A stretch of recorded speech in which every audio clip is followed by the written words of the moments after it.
Halo guys, kembali lagi dengan saya Alvesting dari Akademi Kripto. Kali ini ya kita akan membahas ya modul ketiga ya dari Crypto Order Flow. Jadi di sini ya kita akan secara spesifik membedah ya mengenai apa itu footprint.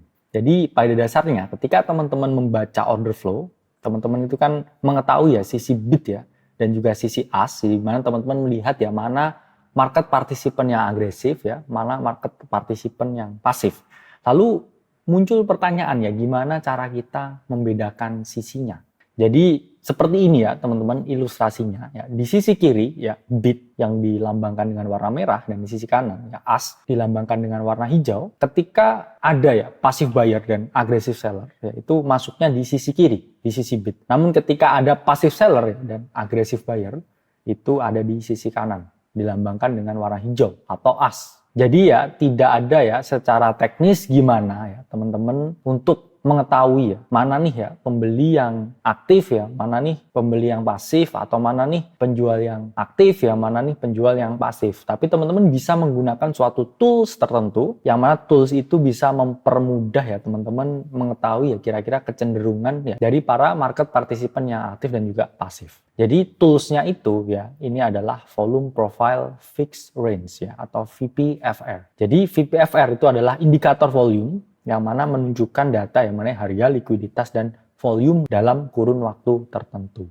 Jadi seperti ini ya teman-teman, di sisi kiri ya, di sisi bid yaitu adalah passive seller dan aggressive buyer, sementara di sisi kanan yaitu adalah ask, itu adalah passive buyer dan juga aggressive seller. Di sini secara detail ya, kita nggak bisa membedakan ya antara dua sisi ini, tapi dengan VPFR ya kita bisa mengetahui ya teman-teman di sini, oke, area kecenderungan ya di mana passive seller dan aggressive buyer ya atau passive buyer dan aggressive seller itu berkumpul ya dalam satuan waktu tertentu. Sehingga di dalam indikator VPFR, ya, hal yang paling penting untuk kita lihat ini adalah POC atau Point of Control. Ya. Apa itu Point of Control?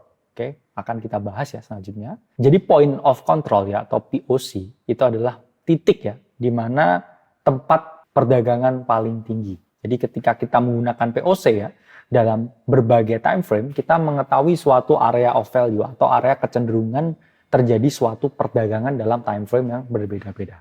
Nah ini misalkan ya, POC dalam H1 Bitcoin, ini bisa bertindak sebagai suatu support area ya. Karena apa ya? Karena kita di sini mengetahui ya, para pembeli yang pasif, para pembeli yang agresif ya, para penjual yang agresif, para penjual yang pasif, ini berkumpulnya dagangnya di mana? Di sini kita tahu ya POC-nya ada di 36427 sehingga di sini dapat dijadikan sebagai suatu area kecenderungan untuk melakukan long. Namun POC ini ya ketika teman-teman lihat di dalam time frame yang lebih kecil, dia bisa memiliki suatu point of view yang berbeda. Tadi kan di time frame yang besar itu jadi suatu area kecenderungan untuk pembelian ya, tapi kalau di sini time frame yang lebih kecil ini bisa menjadi suatu resistance atau area jual. Sehingga teman-teman harus menggunakan time frame yang lebih besar ya, karena itu lebih relevan. Oke, dari sini bisa dipahami ya teman-teman. Oke, saya Alvesting dari Akademi Kripto. Sampai berjumpa di video selanjutnya.